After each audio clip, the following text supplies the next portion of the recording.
네, 여러분 안녕하십니까. 반갑습니다. 이광돈장입니다. 25년 시험 대비 GS를 선한 소관계 법령 밴드 스터디 4주 1일차 강의 시작하도록 하겠습니다. 자, 우리가 전 시간까지 이제 배치 기준을 봤는데 문제를 몇 문제만 간단히 풀어보도록 하겠습니다. 통합 천재 때는 이 문제들 본격적으로 풀어보고요. 자, 24회 때 나온 부분인데 쉽게 나왔죠. 근데 이때 이미 신법은 공포는 됐지만 이 부칙을 보면은 여전히 구법, 그러니까 신법이 시행한 이후로 업을 내지 않은 업체들은 대부분 업체들이겠죠. 구 기준에 적용을 받을 수 있다, 이렇게 규정이 돼 있었어요. 그래서 실무적으로도 전부 다 구법 기준을 적용하고 있었습니다. 지금은 이제 이미 신법이지만, 그래서 이 문제는 신법에 따라서 해설을 바꿨습니다. 자, 다음 공장에 대한 작동 점검이다. 소규모 점검이 아닌 이런 조건이 없다 해도 소규모 점검이 아니라고 판단해야겠죠. 연면적 5만 제곱미터 이상이니까.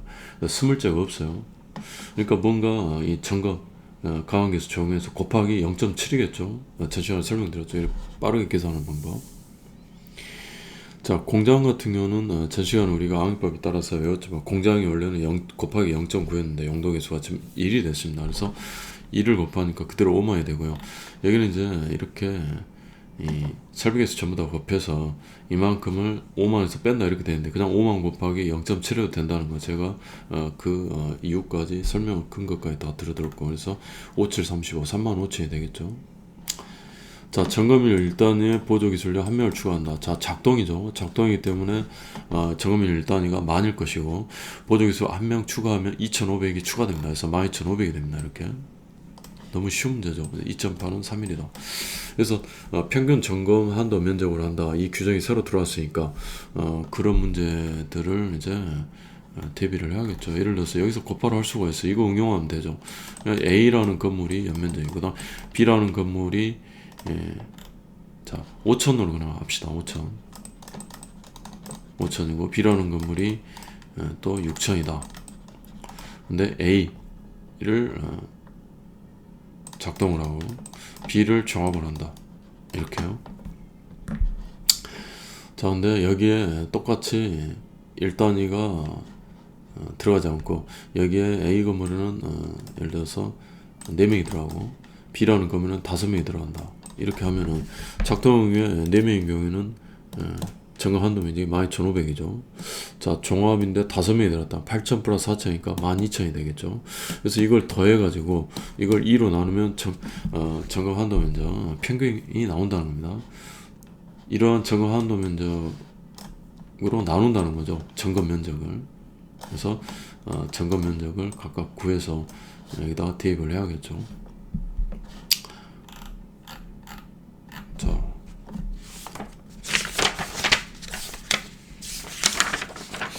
문제를 더 풀어보도록 하겠습니다. 145번. 자, 통합 천재다. 자, 할 건데. 자, 이게 종합이잖아요. 이게 작동이고. 그러니까 작동을 종합화 시켜준다 했죠. 점검 면적 구할 때. 그래서 5천 곱하기 0.8 하면 이건 4천이 됩니다. 그쵸?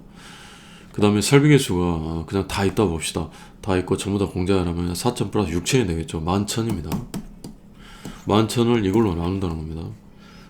딱 봐도 이것은 1일을 초과하지 않을 것 같습니다. 하루에 다 할 수 있다는 거죠. 그쵸? 12,000, 12,500이니까 약 12,000 한 250 정도 되잖아요. 12,000, 250분에 11,000이니까 0.9 얼마 나올 건데 하루에 가능하다는 얘기입니다. 자, 140. 145분 볼까요? 자, 가장 이제 여러분들 어렵다 느끼는 건데 복합 건축물이에요. 근데 업무 시설이 있고 그다음에 판매 시설도 있고 근생도 있고 아파트가 있다는 건데, 이 아파트는 여기 보시면 종합일 때는 곱하기 32죠. 32. 작동일 때는 40. 한 세대당 32 제곱미터를 본다는 얘기입니다. 그래서 이거 거기 32 제곱미터 이 면적 플러스 업무시설 판매시설의 면적을 플러스 한다는 겁니다. 근데 복합건축물은 곱하기 1.1이었죠. 용도별 가용계수에서. 그래서 이 면적에다만 곱하기 1.1을 한다 했습니다. 이거 다 더해가지고 여기다가 1.1을 하지 않는다 했어요. 이거는 아파트는 이미 용도가 정해져 있는 거니까. 자, 그 다음에 여기 보시면, 자, 업무 판매 상업 주차장 및 부속시설에서 24만 6,912 뭐 이렇게 돼 있고, 아파트의 부속주차 및 부속시설 24만 9천 이게 있어요. 근데 실제로 우리가 이 실무에서는 이거 판단하는 것이 어려워요. 이 가격도 달라지기 때문에 그렇겠죠. 그러니까 건축대장을 보면서 이 면적을 다 계산을 해야 됩니다. 특히 주차장이 지하 1층부터 지하 6층까지 있다. 근데 위에는 뭐 30만 5층짜리 건물인데 아파트도 있고 그 다음에 오피스텔도 있다. 근데 지하층은 이렇게 1층, 6층 같이 쓰고 있어요. 그러면 이런 경우에 건축대장에 아파트용 지하 주차장은 지하 1층부터 보통 아파트용 주차장 밑에 있습니다. 지하 4층부터 지하 6층까지. 그 다음에 여기 판매시설, 근생, 주차장은 지하 1층부터 지하 4층 이렇게 구별이 된 경우도 있지만 구별이 안 된 경우도 있어요. 구별이 안 된 경우는 여기 관리사무소에 직접 물어봐야 됩니다. 그러니까 이렇게 특정하기가 힘든 거예요. 우리가 법원에서 판결 내릴 때, 그 다음에 헌재는 결정이라고 하죠. 헌재에서 지금 탄핵 심판하고 있는데, 헌재에서 탄핵 여부 결정할 때도 가장 중요한 것은 사실관계를 확정하는 거예요. 증인, 증거에 의해서. 그래서 변론이라 합니다, 그것들을. 일단 사실관계가 확정되면, 이렇게 확정이 돼버리잖아. 확정되면 법률 적용은 배운 대로 그대로 적용하면 돼요. AI도 할 수 있는 겁니다. 그러니까 거의 모든 이 법정 싸움은 전부 다 사실관계 확정이에요. 거의 대부분. 그래서 우리는 이미 이렇게 딱 주어질 것이기 때문에 고민할 필요가 없죠. 실제로는 이렇게 힘든 과정이 생길 수도 있지만, 그래서 만약에 원칙적으로 관리소에서 알 수 없다, 우리 잘 모르겠다, 아니면 우리 그냥 다 같이 쓴다 하면은 지하 1층부터 지하 6층까지는 아파트용으로도 일단 쓰이기 때문에 이 판매시설로도 쓰이지만 아파트용으로 쓰이잖아요. 그러니까 지하층의 면적은 여기 복합건축물 면적으로 들어가지 않고 그냥 아파트의 면적으로 들어가 보니까 아파트 면적 390세, 만약에 여기가 396세대라면 360세대 곱하기 종합이라면 32까지만 하고, 이 지하층 면적은 고려하지 않습니다. 복합건축물 위에 있는 근생이라든가 판매시설 이런 것만, 업무시설, 오피스텔 이런 것만 고려를 한다는 겁니다. 면적 플러스 할 때. 자, 어쨌든 이렇게 나와 있죠. 이렇게 나와 있습니다. 자, 총 연면적에서 이거 보시면 이거 곱하기 1.1 플러스 396세대 곱하기 32를 하면은 전체 점검 면적이 나오겠죠. 용도별.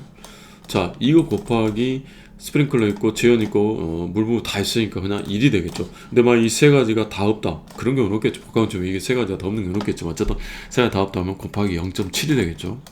그러면 설비 개수까지 다 나와버리죠. 점검 면적이. 나머지는 여러분들 한번 보시면서 확인하시면 될 것 같습니다.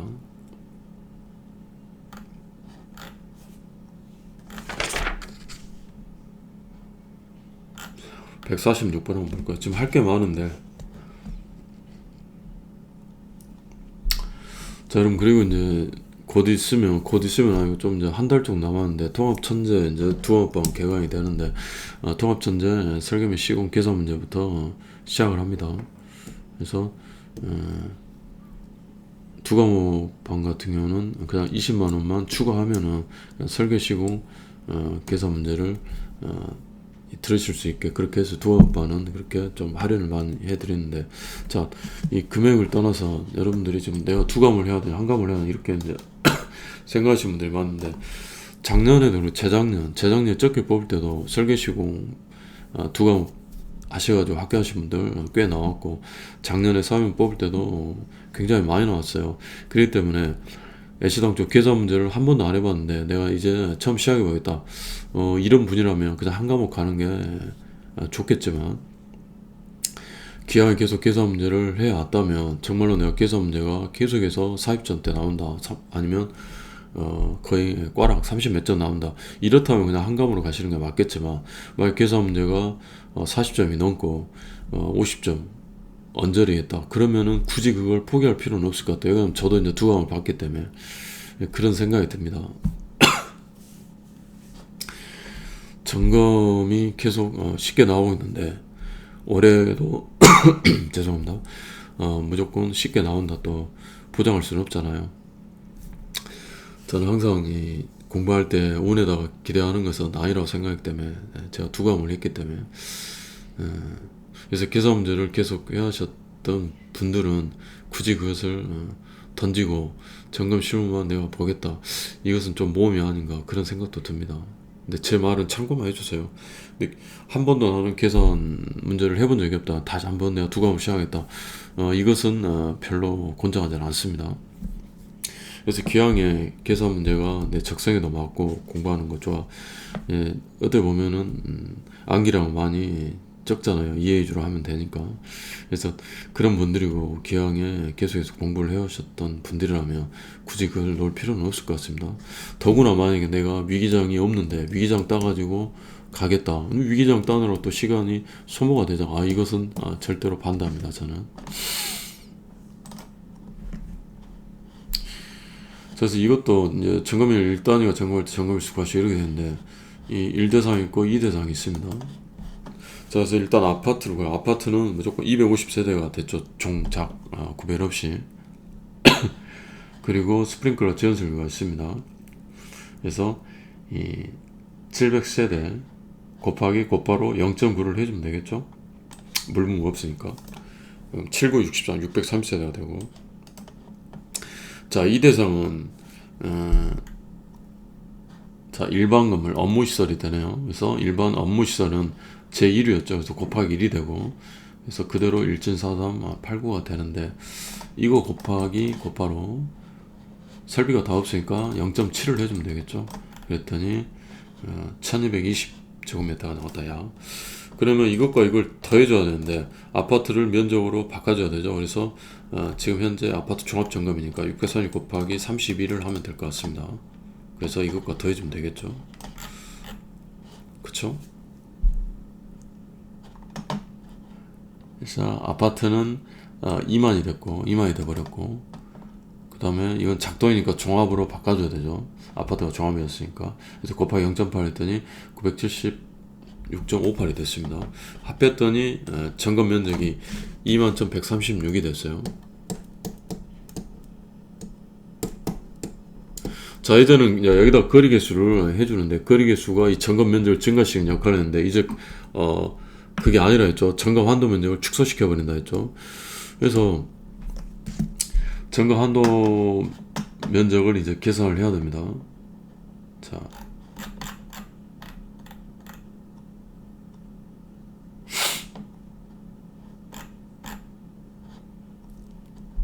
자, 지금 현재 이제 아파트와 이 일반 건물 사이에 떨어진 거리가 16km, 5km만 하고 0.02 개수가 발생하니까 5km로 나눠주면 절상에서 4가 되죠.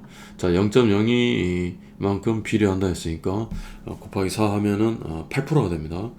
자, 점검 한도 면적은 좀 종합으로 다 바꿔놨으니까 8,000이 되죠. 1단위라 했으니까 640.m. 그래서 8,000 마이너스 640이 됩니다.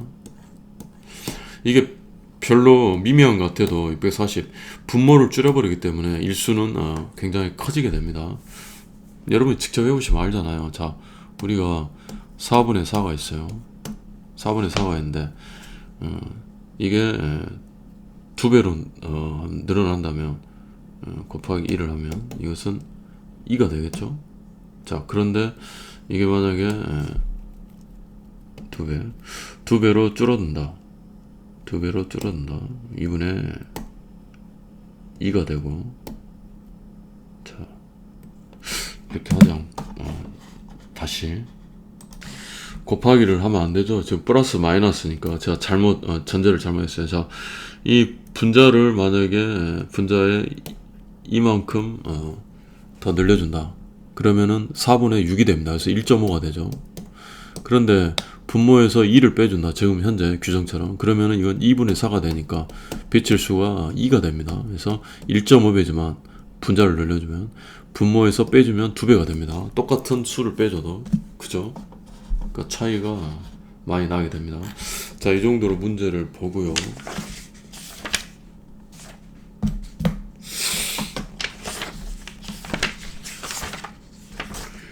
자, 문제 569페이지. 자, 568페이지 153번. 이 시험에 이제 한번 나왔죠.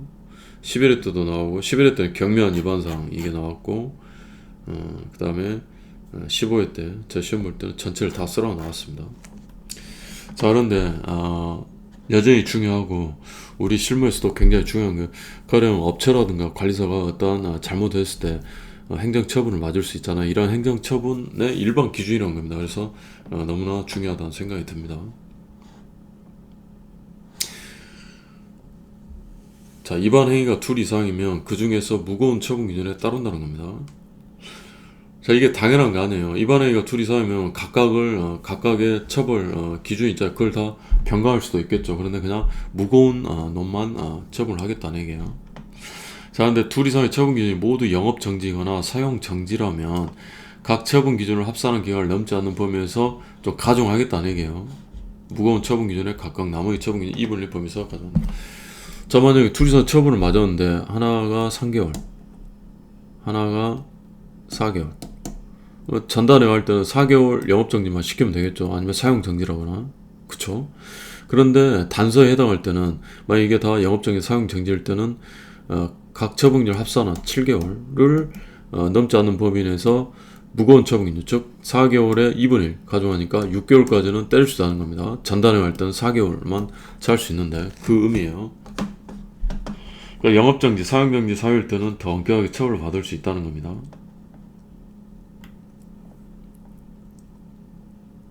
자, 남어. 자, 영업정지 맞고 사용정지 처분 경우에 또 위반사항이 또 있다면, 그쵸? 이때는 정전의 처분 기간 만료일이 되면 다음날부터 또 새로운 위반사항에 따라 영업정지나 사용정지 행정을 하겠다. 여러분, 그 교도소에 수감된 이 죄수를 생각하시면 돼요.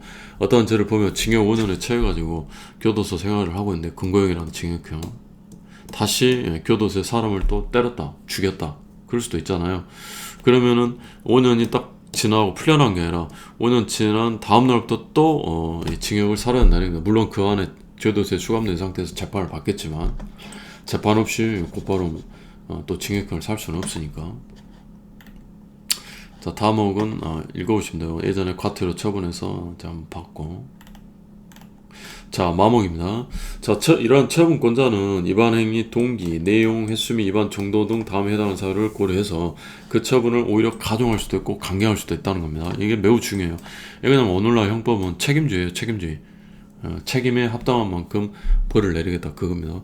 배가 고파서 절도한 사람과 심심풀이 땅콩으로 절도한 사람, 그리고 심심해서 사람 때린 사람과 저 사람이 나에게 욕을 하니까 때린 사람은 다르잖아요. 욕을 한다 해서 때리면 안 되겠지만 그 동기라든가 이런 게 다르죠. 그리고 칼로 무자비하게 수백 번 찌른 사람과 화가 나서 딱 한 번 찌른 사람, 내용, 횟수 이런 것들은 당연히 이렇게 고려를 해줘야겠죠.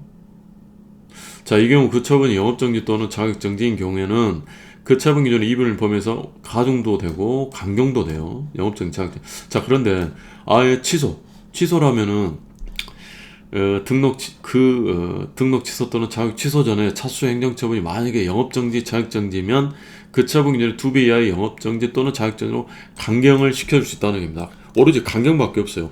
취소보다 더 심한 처분은 없잖아요, 지금. 그쵸? 영업 정지가 아니라 등록을 취소시켜버리겠다.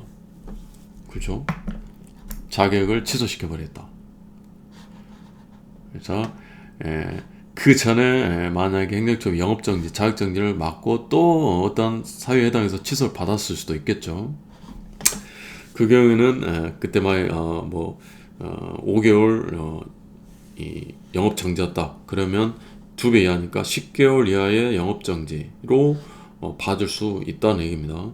자, 그런데 다음에 해당하는 사유를 고려한다 했으니까 이렇게 네 마음대로, 엿장수 마음대로 하나, 이러한 경우에 해당했을 때 가중하거나 강경할 수 있다는 게요. 자, 그래서 이건 매우 중요하죠, 이런 것들. 여러분, 중요합니까, 안 중요합니까? 시험에 나왔어도 중요하죠. 특히 마목 숙제예요.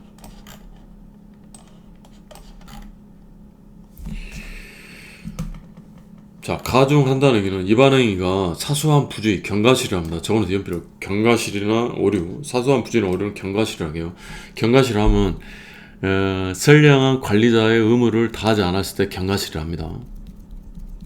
네, 법학에 쓰는 얘기인데, 그 다음 선량한 관리자의 의무에 대해서도 주석서를 보면 몇십 페이지 설명이 되어 있어요. 전 예전에 이제 법학 공부할 때 주석서를 많이 봤어요. 정말 쓸데없는 짓을 한 거죠. 어떻게 보면 학문을 판 건데 시험은 답안지에 쓴 걸로 판단해야 되는데, 만약에 토론식으로 시험을 봤다면 저는 합격을 했을 거예요. 모르죠. 근데 자신하면 안 되겠습니다. 이거는 또 굉장히 짧고 명확하게 이야기를 해줘야 되니까 안 될 수도 있었겠죠. 그래서 이 수험 공부하고 이 파고드는 공부, 학문 공부는 좀 다릅니다. 그래서 강사가 좀 잘해야 돼요. 강사는 파고들어야 돼요. 강사는 파고들고 파고든 결과물을 짧고 명쾌하게 요약을 해서 전달을 해야 되고, 수강생은 그 결과물만 이해한 상태에서 이제 암기를 해야 됩니다. 근데 거꾸로 가면 안 돼요. 특히 독학할 때 거꾸로 갈 수가 있어요. 그래서 뭐 5년, 6년, 7년, 8년 공부를 하게 될 수가 있습니다. 자, 어쨌든 이러한 이 경과실이 아닌 고의는 이 의도적 고의도 있고 미필적 고의도 있어요.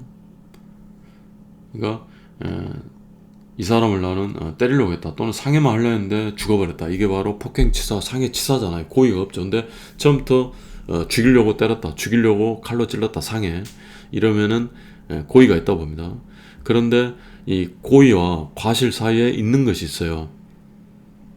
고의와 과실 사이에, 에이 죽어도 할 수 없지 하고 칼로 찔렀어요. 그러면은 미필적 고의가 인정될 수 있습니다. 그래서 이러한 고의는 미필적 고의까지 인정이 돼요.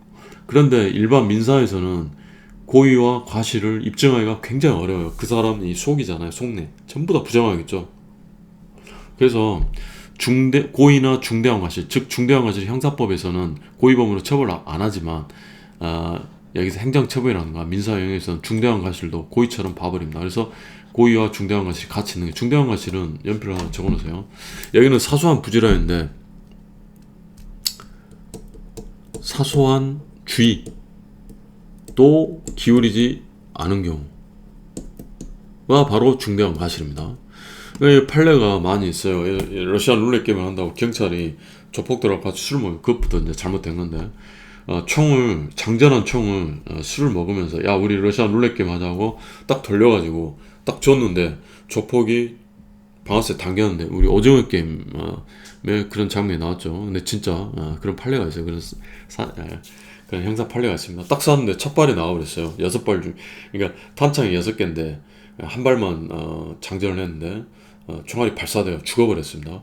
그 경우에 판례가 중대한 과실을 인정했어요.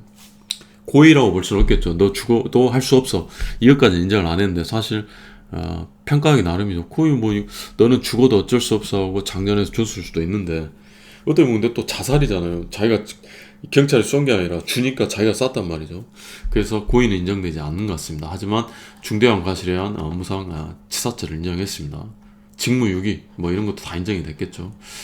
그래서 어쨌든 참고해서 그냥 알고 계시고, 사소한 부주의나 오류가 아닌 고의나 이러한 중대한 과실에 사소한 주의도 기르지 않은 것으로 인정된다면 가중해버리겠다. 여기 방금 본 것처럼. 그 다음에 이런 것이 없어요. 사소한 부주의고 사소한 오류였지만 입안의 내용 정도가 중대해서 관계에 미치는 피해가 크다고 인정된다면 가중을 하겠다는 얘기입니다. 자, 이제 강경사유도 봐요. 강경사유가 11회 때도 나왔다는 얘기예요. 여기. 자, 그래서 강경사유는 여러분들 한번 보시기 바랍니다. 특히 이런 것들. 유도 등이 일시적으로 정되지 않는다. 근데 이것은 증거로 입증하기가 굉장히 어려울 것 같아요. 왜냐면 분명히 이렇게 점검할 때는 이상이 없었는데 다음날 나가는 경우도 많아요. 유도등이 왜 이렇게 고장이 잘 났는지 모르겠어요. 저도 잘 모르겠습니다. 며칠 전에 이제 금요일날 점검을 했는데 상수 소화전이 밑에 봉이 부식돼 가지고 6개월 전에 돌렸을 때는 물이 잘 나갔는데 안 나갑니다. 그래서 이제 저도 이제 직원들한테 들은 말인데, 그것을 일부러 약하게 제조한다 이런 말 들으면 이거 말도 안 되는 거죠. 근데 이게 이제 예를 들어서 10년, 20년 계속 멀쩡하면 안 되니까 그렇게까지 강하게 제조하지 않는다. 뭐 이런 말을 모르겠어요. 저도 이제 증거는 없이 들은 말이기 때문에. 그래서 이런 것들 이게 이제 시험에 이게 나왔다는 얘기입니다. 11회 때. 자, 그다음 이제 아파트의 세대 점검, 외관 점검 표입니다. 아파트의 경우에. 자, 근데 아파트를 가보면 여러분 이걸 좀 우리가 다 외울 것은 아닌 것 같고, 이 소화 설비 중에 스프링클러 없는 아파트 많잖아요. 그러면 이것은 그냥 거업을 해야 돼요. 그다음 이거 출력할 때 없애는 게 맞겠죠. 그쵸? 이게 없는 아파트도 있고 오래된 아파트. 하지만 소화기는 다 있으니까. 자, 완강기나 피난경 내림 사다리가 없는 경우도 있어. 이건 다 지우고 출력을 해야겠죠. 자, 이 정도로 소방시설법을 하고요. 중요한 거 다 봤고 자세히 봤습니다. 이제 화재 예방법을 보도록 하겠습니다. 자, 여러분 이제 우리가 소방시설법 봤고요. 화재 예방법 봅니다. 자, 소방시설법은 관계인, 건물주, 대표적으로 건물주, 소유자가 할 일이 많다면, 화재 예방법은 여전히 이제 소방력 관리자 선임이나 이런 거 이제 건물주가 해야겠지만, 이 관의 개입이 더 많습니다. 말 그대로 화재를 예방하는 거기 때문에. 그래서 그런 차원에서 정의를 한번 보시고, 지금 법률을 보지 않고 곧바로 문제를 들어가도 되겠지만, 법률을 여러분들이 안 보시면 그냥 수박 그닥기가 돼버리고, 실무에서도 여전히 이걸 잘 모르는 실무가들이 너무나 많아요. 제가 봤을 때. 여기는 저도 헷갈렸기 때문에 남들을 무시하는 건 아니고 실제로 그랬어요. 경험칙상.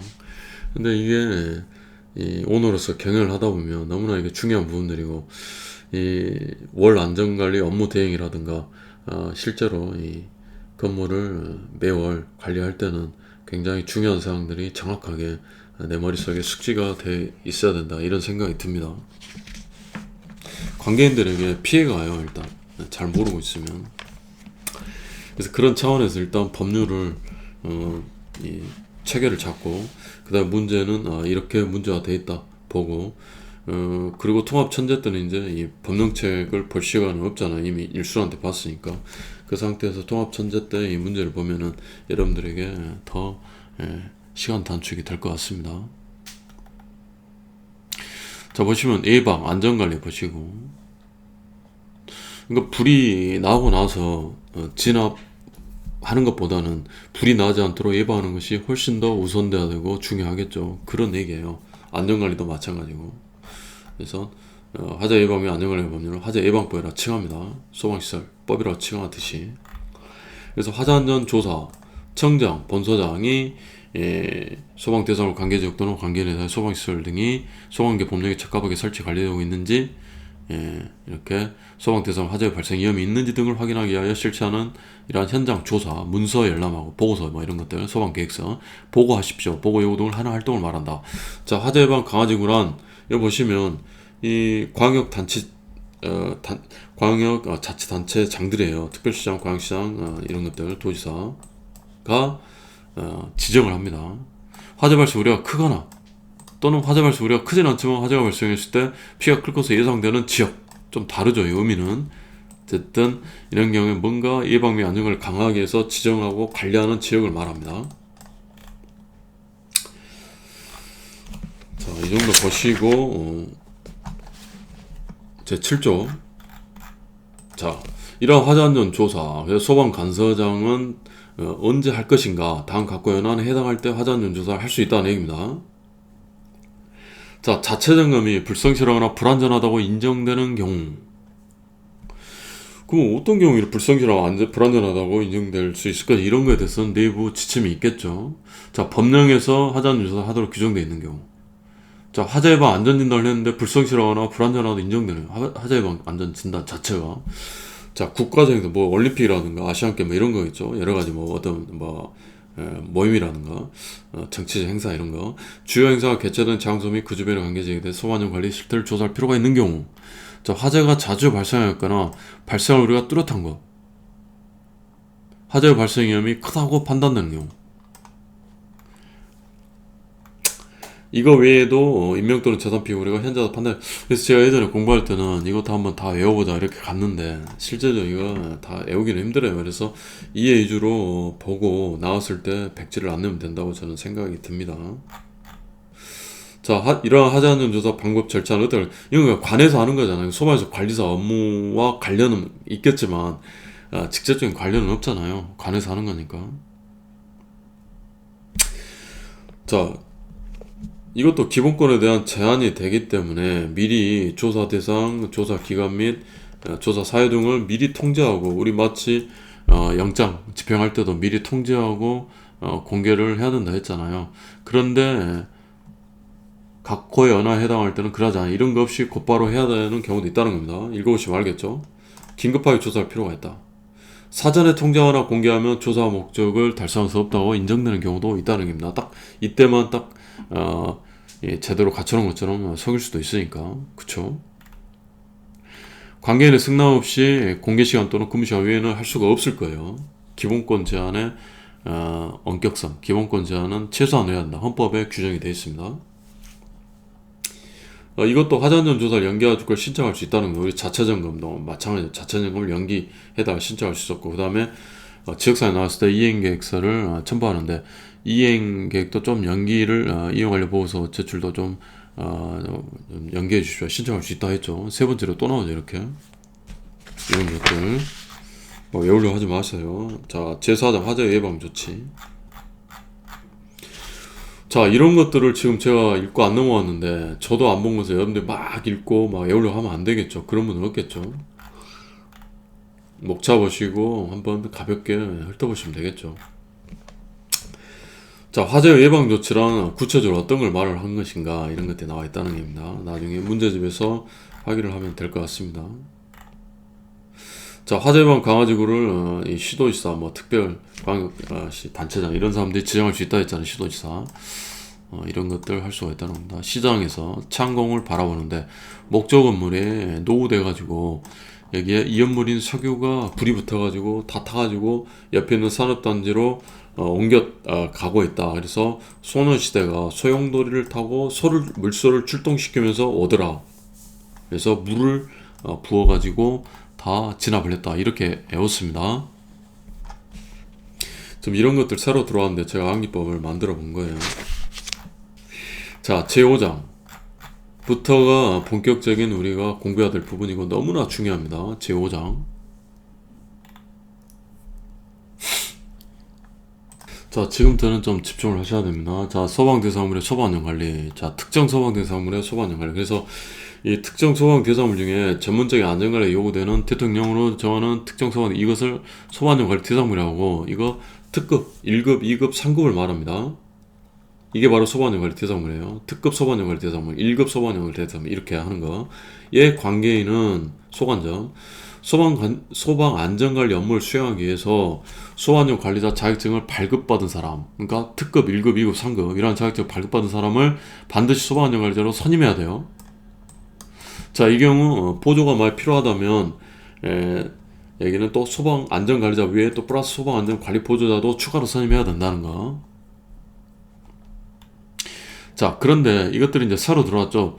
예전에는 전기안전관리자, 가스안전, 이연물 안전관리자와 소방안전관리자 이 겸임이 가능했어요. 근데 이제는 일정 경우는 안 됩니다. 이거 정확히 잘 아셔야 돼요. 다른 안전관리자는 소방안전관리 대상물 중 소방안전관리 업무에 전담이 필요한 대통령으로 정하는 소방안전관리 대상물의 소방안전관리를 겸할 수 없다. 이렇게 되어 있습니다. 이게 바로 새로 규정된 것이고 령 26조에 규정이 되어 있습니다. 우리 책 224페이지에 되어 있어요. 그래서 224페이지를 넘어갑니다. 자, 224페이지.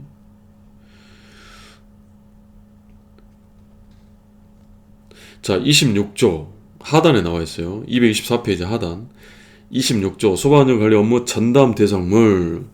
그래서 대통령으로 정하는 소방안전관리 대상물이란 특급 1급, 그러니까 특급과 1급은 여기다 적어놓으세요. 다시 넘어와서. 그래서 특급 1급 대상물은 겸임이 안 돼요. 소방안전관리자를 따로 선임을 해야 됩니다. 그러니까 기존에 정기안전관리, 그 다음에 소방안전관리 자격이 다 되신 분들이 보통 같이 했는데 지금은 둘 중에 하나는 포기하게 돼요. 그죠? 자, 제3항.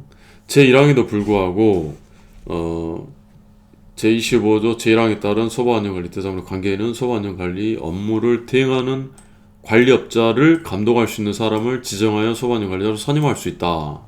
이래 되는데 이걸 정확히 이해하고 있는 사람이 의외로 많지가 않아요. 정확히 이해를 해야 됩니다. 이게 뭔 말일까요? 제1항에도 불구하고. 그러니까 결론을 먼저 말하는 게 빠를 것 같아요. 얘가. 자, 1항에 할 때는 소방안전 여기 보시면 소방안전관리 자격증을 발급받아요. 특급 1급, 2급, 3급이 있어야 되는데 자, 일정한 경우에는 소방안전 관리 업무를 대행하는 관리업자를 감독할 수 있는 사람. 이 말은 소방안전 관리자 자격증이 없어도 된다는 얘기입니다. 그냥 아무나 그냥 소방안전 관리자로 선임을 해버리면 이 사람이 그러니까 관리업자를 감독할 수 있다면 그냥 소방안전 관리자 자격증이 없어도 되겠다는 얘기입니다. 그냥 소방안전 관리자 선임이 가능하다는 얘기예요. 그러니까 제1항에 할 때는 특급 1급, 2급, 3급 이런 소방안전 관리 자격증이 있었는데 3항에 할 때는 안전관리 자격증이 없는 자도 선임할 수 있다는 겁니다. 대신 뭘 필요로 한가요? 반드시 이 관리업자에게 업무 대행을 맡겨야겠죠. 그쵸? 그럼 어떤 경우가 25조 제1항 보시면 자, 소방안전관리 대상물리 연면적 때 일정 규모 미만이 그러니까 특급은 안 돼요. 1급 중에 일정한 경우도 안 되고 그래서 일정 규모 미만인 대통령으로 정하는 소방안전관리 대상물의 경우에만 이렇게 업체에다가 업무 대행을 맡기고 자격증이 없는 아무나 그냥 소방안전관리자로 선임을 하면 된다는 겁니다. 그 이야기예요. 그래서 이것은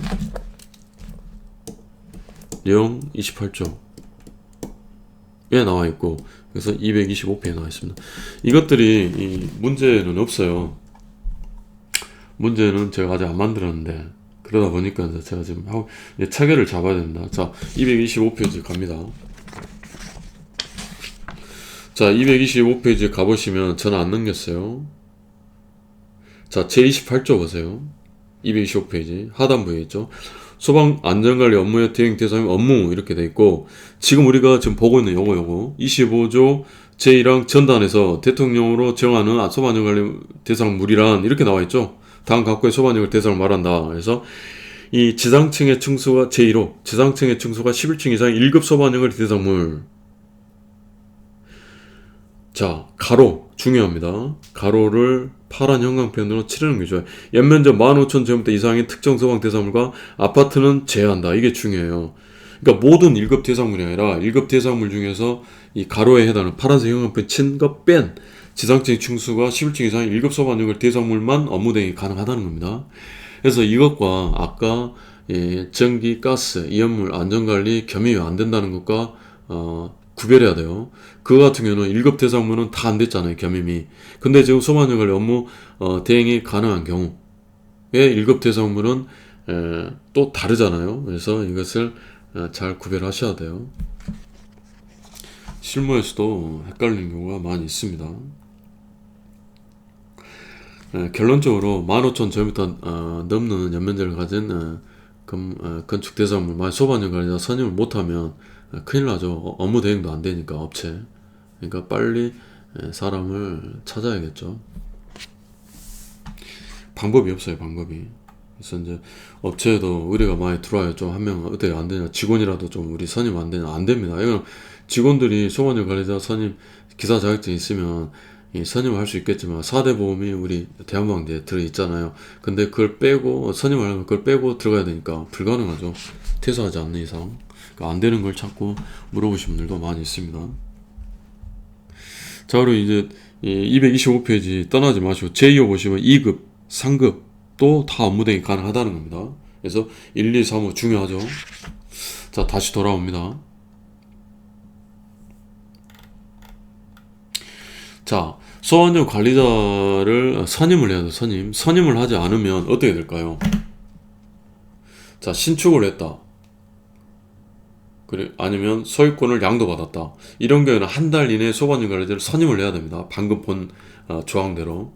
자, 이러한 것들을 선임을 하지 않으면 책을 넘겨봅니다. 자, 213페이지. 지금 정확히 이해를 하지 못하면 영원히 이해를 못하게 될 수도 있어요. 그러니까 집중하셔야 돼요. 자, 213페이지 갑니다. 자, 213페이지 보시면 제8장 벌칙, 그래서 제50조 벌칙 제1항이 나와 있는데 쭉 내려와 보세요. 제2항에서 제3항까지. 자, 213페이지. 지금 못 찾는 분 계신데. 자, 다 보여요.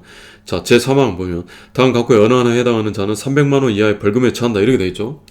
자, 그래야 쭉 내려오시면 1호, 2호, 3호 보세요. 3호. 자, 24조 제1항 3항 쭉 나가지고 뭐뭐 항을 위반하여 소방안전관리자, 총괄 소방안전관리자 또는 소방안전관리 보좌를 선임하지 아니한 자.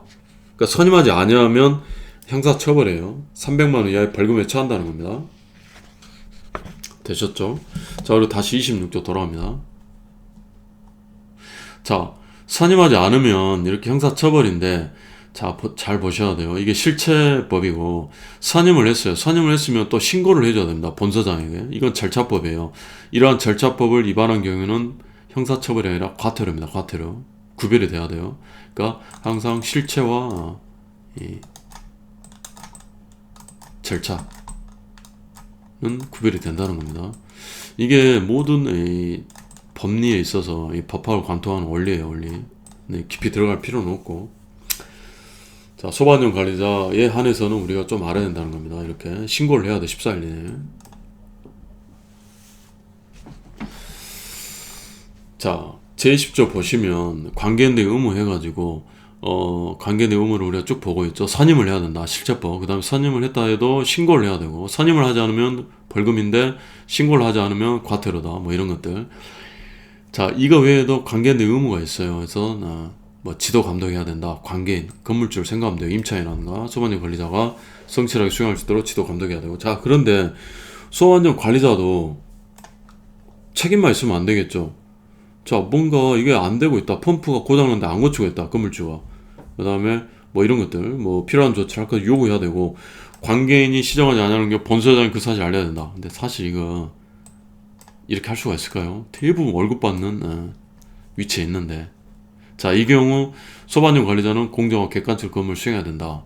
자, 그리고 소방안전 관리자로부터 이러한 조치 요구를 받은 소방안전 관리자 관계인은 지첩 시에 따라하며 이를 이유로 해임하거나 보수의 지급을 거부하는 불이익 간척을 해서, 이를 이유로 해고하지 않겠죠. 당신은 일 너무 못해 하면서 해고를 하겠죠.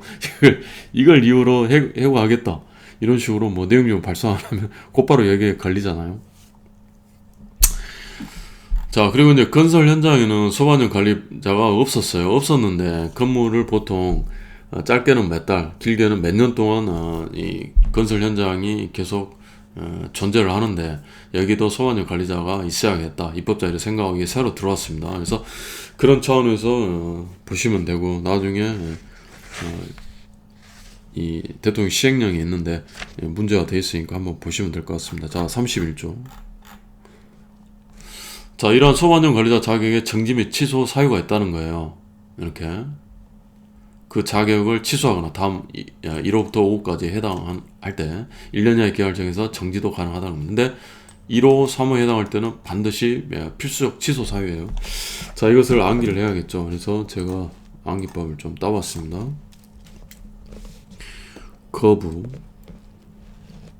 거부가 기회를 빌릴 때는 반드시 실명을 달게 해라. 그래서 거부가 있는데 소방안전 관리자를 시켜가지고 기회를 빌려가나요? 너무 나머지 강아지가 귀여워 보여서. 그래서 거부, 기회를 빌릴 때는 실명을 달라. 그리고 거부가 빌려준 경우에는 필요적 취소라는 거. 자, 이제 뭐 33조부터 해가지고는 크게 중요한 사항은 없고, 35조 보시면, 자, 근데 관리의 권한이 분리된 특정 소방 대상물이 있어요. 복잡한 건물들. 그러니까 이 소유자가, 구분 소유권자가 많은 건물이라든가 이런 것들 보시면, 그러니까 이 소방안전 관리자를 뭐 많게는 뭐 수명에서 수십 명까지도 나올 수 있겠죠. 수백 명까지. 그래서 이런 경우는 너무 비효율적이잖아요. 그래서 이런 경우에는 이 관리군을 조정해서 총괄 소방안전 관리자를 선임할 수 있도록 하고 있습니다. 그래서 어떠한 건물이나 해서 복합 건축물 층수가 10층 이상 또는 연면적 3만 제곱 이상 건축물 또는 지하가 뭐 이런 거. 그 밖에 대통령이 정하는 것은 도서 전통이에요. 도서전 도매시장, 소매시장, 그다음 전통시장, 도매시설, 소매시설, 전통시장 이런 것들. 그래서 여기 보시면 권한별 관계는 상호 협의해서 총괄하는 소방안전 관리자를 이 제량에 따라서 선임된 소방안전 관리자를 선임하거나 별도로 선임해야 된다. 이 정도 알고 계시면 되겠죠.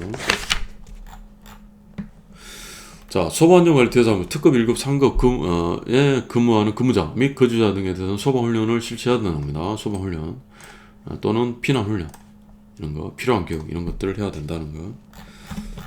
그 다음에 이제 39조를 보시면 공공기관의 소방안전관리. 공공기관은 좀 다르게 규율을 하겠다는 얘기입니다. 그래서 이거 한번 읽어보시고, 이것도 제가 암기법 따가지고 이거 바뀐 게 없으니까. 자, 특별관리 시설물이라는 게 또 있어요. 특급 소방안전관리 대상물이 아니에요. 특별하게 관리하는 시설물입니다. 달라요. 그래서 소방청장이 특별 관리를 합니다. 이런 것들이 있다는 거. 자, 그리고 화재 예방 안전 진단.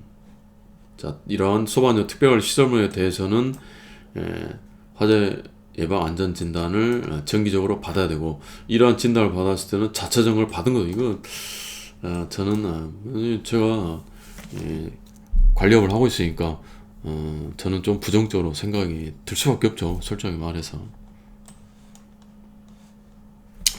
더 이상 말하지 않겠습니다. 그렇고, 그 다음에 이제 법률 다 봤어요. 이 정도 보고 이제 시행령인데, 시행령은 이러한 우리가 법률에서 본 중요한 내용들을 전부 다 시행령에 위임하고 있잖아요.